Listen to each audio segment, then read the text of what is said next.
حضرت عبداللہ رضی اللہ تعالیٰ عنہ سے مروی ہے کہ ایک شخص نے حضور نبی اکرم صلی اللہ علیہ وآلہ وسلم کی بارگاہ میں عرض کیا، یا رسول اللہ صلی اللہ علیہ وآلہ وسلم، میں محسن کب بنوں گا؟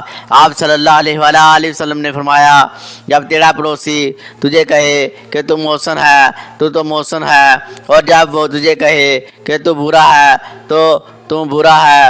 حضرت عبداللہ بن عمر رضی اللہ تعالیٰ عنہ سے روایت ہے کہ رسول اللہ صلی اللہ علیہ وآلہ وسلم نے فرمایا، چار باتیں جس میں ہو وہ خالص منافق ہے، اور جس کے اندر ان میں سے کوئی ایک ہو تو اس میں نفاق کی ایک خصلت ہے، یہاں تک کہ اسے چھوڑ دے۔ وہ خصلتیں یہ ہیں کہ جب امانت اس کے سپرد کی جائے تو وہ امانت میں خیانت کرے، اور جب بات کرے تو جھوٹ بولے، اور جب وعدہ کرے تو وعدہ خلافی کرے، اور جب جھگڑے تو بہودہ گوئی کرے۔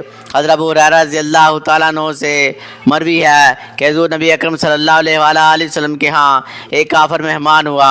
آپ صلی اللہ علیہ وآلہ وسلم نے اس کے لیے ایک بکری کا دودھ دونے کا حکم دیا تو وہ دوئی گئی تو وہ تمام دودھ پی گیا۔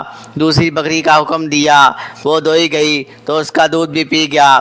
پھر ایک اور دوئی گئی تو اس کا دودھ بھی پی گیا، یہاں تک کہ وہ کافر 7 بکریوں کا دودھ اکیلا ہی پی گیا۔ دوسری صبح وہ سلام لے آیا، حضور نبی اکرم صلی اللہ علیہ وآلہ وسلم نے اس کے لیے بکری کا دودھ دونے کا حکم دیا تو اس نے دودھ پی لیا۔ پھر دوسری بکری کا دودھ دونے کا حکم فرمایا تو وہ دوئی گئی تو وہ اس کا سارا دودھ نہ پی سکا۔ رسول اللہ صلی اللہ علیہ وآلہ وسلم نے فرمایا، مومن ایک ہاتھ میں پیتا ہے اور کافر 7 ہاتھوں سے پیتا ہے۔ مزید اچھی ویڈیو کے لیے چینل سبسکرائب کریں، ویڈیو کو لائک اور شیئر کریں، اپنی رائے کا کمنٹ میں اظہار کریں۔ شکریہ۔